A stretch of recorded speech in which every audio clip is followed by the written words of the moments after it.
The alien council chamber buzzed with whispers, a low murmur of unease that spread like wildfire among the gathered leaders of the Zathar alliance.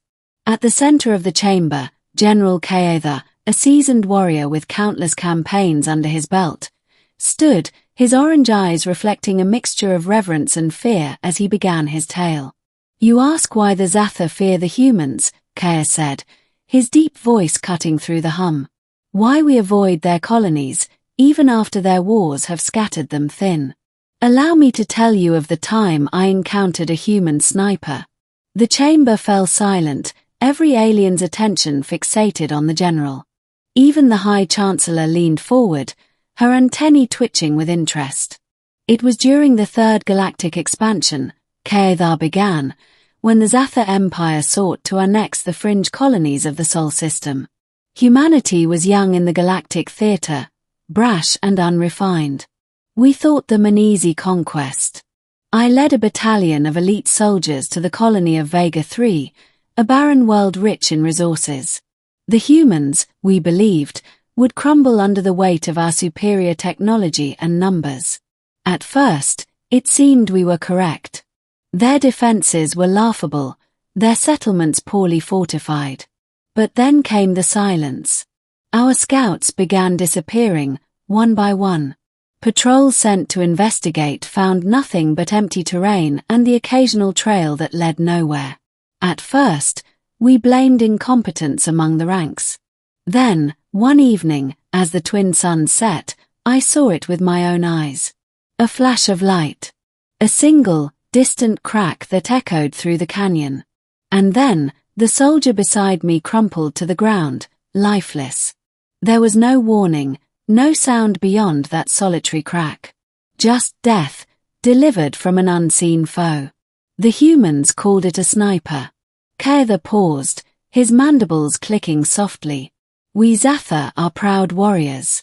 We excel in close combat, in the clash of blades and the roar of battle. But this was something else entirely. It was as though the gods themselves had struck us down, unseen and unstoppable. The general's audience shifted uneasily.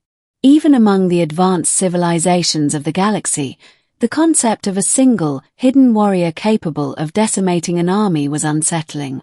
"I ordered my troops to fortify our position," Zathar continued. "We set up barriers, deployed energy shields, and scanned the horizon with every piece of technology at our disposal. Yet, it made no difference. The sniper was patient, methodical. He, or she, we never knew, struck with precision and purpose. Officers were targeted first, then our communication specialists, then the engineers. It was not merely a battle. It was psychological warfare. One by one, my soldiers began to break. Fear spread like a contagion. Some refused to leave their bunkers. Others fired wildly at shadows, wasting precious energy cells. I myself began to question whether we were fighting a human or some malevolent spirit. Zathar's voice grew quieter, his tone heavy with the weight of memory. I knew we couldn't stay.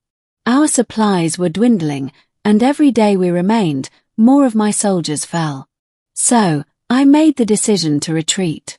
But the sniper, he was not content to let us leave. As we began our withdrawal, the attacks intensified.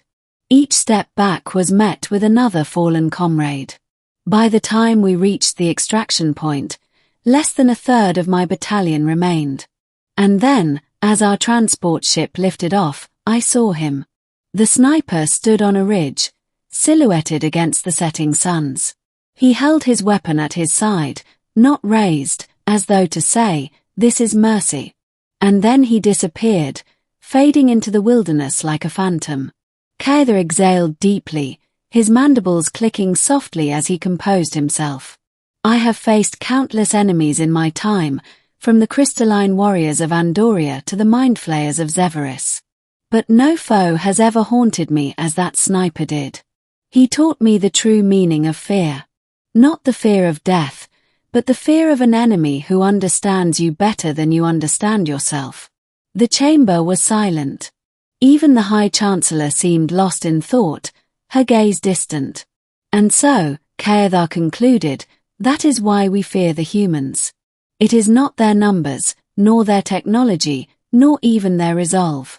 It is their ability to adapt, to innovate, and to turn the tools of war into something far more terrifying than any blade or cannon.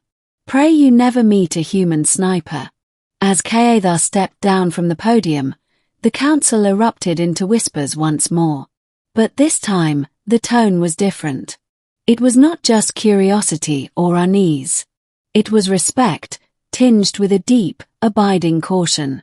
The High Chancellor raised a hand, silencing the murmurs. "Let this tale serve as a lesson," she said, her voice steady. "Humanity is not to be underestimated. If we are to coexist, we must approach them not with arrogance, but with understanding. Perhaps their capacity for destruction can also be their capacity for peace."